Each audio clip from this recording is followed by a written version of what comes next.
कुरुक्षेत्र समाप्त हो चुका था। चारों ओर केवल मृत्यु, विनाश और खून खराबे का भयानक दृश्य फैला हुआ था। युद्ध में विजय पाकर भी पांडवों के हृदयों में शांति नहीं थी। वह जीत उनके लिए बोझ न बन सकी। धर्मराज युधिष्ठिर का मन अत्यंत व्याकुल था। वे श्री कृष्ण के पास गए और हाथ जोड़कर बोले, मधुसूदन, इस विषय का अर्थ क्या है? हमने अपने ही सगे संबंधियों, गुरुजनों और मित्रों को खो दिया। क्या ऐसे रक्तपात के बाद मैं स्वयं को धर्मराज कह सकता हूँ? श्री कृष्ण ने शांत मुस्कान के साथ उत्तर दिया, पार्थ, तुम्हारे हृदय में जो यह संशय उत्पन्न हुआ है उसका समाधान केवल एक ही कर सकते हैं, भीष्म पितामह। चलो हम उनके पास चलते हैं। उनके ज्ञान का सूर्य तुम्हारे सभी अंधकार मिटा देगा। युधिष्ठिर ने सहमति दी। पांडव श्री कृष्ण के साथ भीष्म पितामह के पास पहुंचे। भीष्म पितामह का उपदेश। पितामह सरसैया पर लेटे हुए थे। उसका शरीर बाणों से बिंधा था, परंतु मुखमंडल पर अद्भुत शांति और नेत्रों में असीम ज्ञान का प्रकाश झलक रहा था। युधिष्ठिर ने उनके चरणों में प्रणाम किया और बोले, पितामह, मैं धर्म और अधर्म के भेद को अब समझ नहीं पा रहा हूँ। आपने कहा था कि कलयुग सबसे कठिन युग होगा। कृपा कर उस युग का स्वरूप मुझे बताइए। भीष्म ने गहरी सांस ली और गंभीर स्वर में बोले, पुत्र युधिष्ठिर, यह संसार 4 युगों के चक्र में घूमता है। सतयुग, त्रेता युग, द्वापर युग और अंत में कलयुग।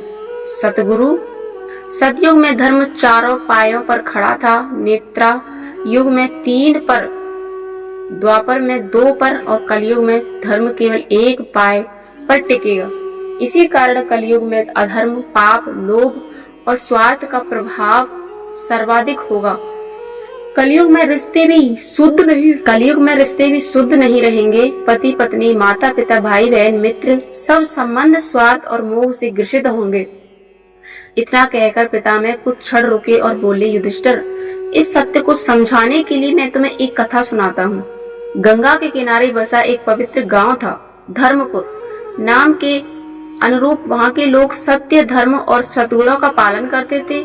सुबह मंदिर की घाटियों से होती और शाम भजन कीर्तन से समाप्त होती। गांव में एक साधारण किसान रहता था, धीरज। वह अपनी मेहनत और ईमानदारी के लिए प्रसिद्ध था। उसकी पत्नी का नाम सुमित्रा अत्यंत सुंदर और बुद्धिमान स्त्री थी। धीरज खेतों में परिश्रम करता और सुमित्रा गृहस्थी संभालती। दोनों का जीवन साधारण किंतु संतोषपूर्ण था। लेकिन धीरे धीरे कलयुग का प्रभाव गांव पर भी पड़ने लगा। सुमित्रा की सुंदरता पूरे गांव में चर्चा का विषय थी। लोग उसकी मुस्कान और वाणी से प्रभावित होते। धीरे धीरे सुमित्रा के मन में यह विचार आने लगा कि उसका पति साधारण कपड़े पहनने वाला और खेतों में पसीना बहाने वाला किसान उसकी सुंदरता के योग्य नहीं है। इसी बीच गांव में राघव नामक व्यापारी आया। वह चतुर, धनवान और आकर्षण व्यक्तित्व वाला था। उसकी मीठी बातों और दिखावा जल्द ही लोगों को लुभाने लगा। सुमित्रा भी उसकी ओर आकर्षित होने लगी। राघव ने उसे लुभाते हुए कहा, सुमित्रा, तुम इतनी सुंदर हो कि यह साधारण जीवन तुम्हारे योग्य नहीं है।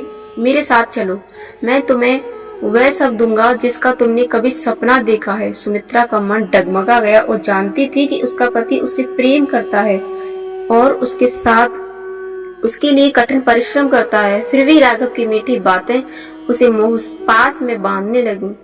एक रात सुमित्रा ने भयानक सपना देखा। वह स्वयं को अंधकारमय जगह पर खड़ी देखती और अचानक वह भीष्म पितामह प्रकट होते हैं और गंभीर स्वर में कहते हैं, सुमित्रा, तुम कलयुग के प्रभाव में फंस गई हो। याद रखो, जो स्त्री अपने धर्म और रिश्तों को छोड़ देती है उसे कभी शांति नहीं मिलती। तुम्हारे पति ने तुम्हें सच्चे मन से प्रेम किया है। यदि तुम अधर्म का मार्ग चुनोगी तो तुम्हारा और तुम्हारे परिवार का पतन निश्चित है। सुमित्रा घबराकर नींद से जागी। उसकी आंखों से अश्रु बहने लगे। उसे अपने भूल का एहसास हुआ।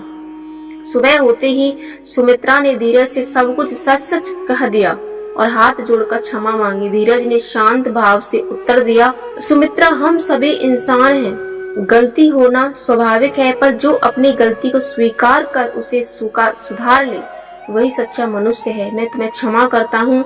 उस दिन के बाद सुमित्रा ने अपने मन से सभी प्रलोभन निकाल दिए और अपने पति के साथ धर्म और प्रेम से जीवन बिताने का संकल्प किया। कथा सुनकर भीष्म पितामह बोले, युधिष्ठिर, यही कलयुग का स्वरूप है। हर मनुष्य को लोभ, मोह और प्रलोभमय से परिचित किया जाएगा। जो व्यक्ति धर्म और सत्य का पर डटा रहेगा, वही इस युग में शांति और सुख प्राप्त करेगा। युधिष्ठिर ने श्रद्धा से सिर झुकाकर कहा, पितामह, आपके उपदेश ने मेरी आंखें खोल दी। अब मैं समझ गया हूँ कि चाहे ये कोई भी हो, धर्म से बड़ा ही सबसे बड़ा सहारा है। भीष्म मुस्कुराए और बोले, पुत्र, यही धर्म का मार्ग है, इसे कभी मत छोड़ना। यह कथा हमें सिखाती है कि कलयुग में प्रलोभन, मोह और स्वार्थ चारों ओर होंगे, परंतु जो मनुष्य सच्चाई, संयम और धर्म के मार्ग पर चलता है, वही सच्चा सुख और शांति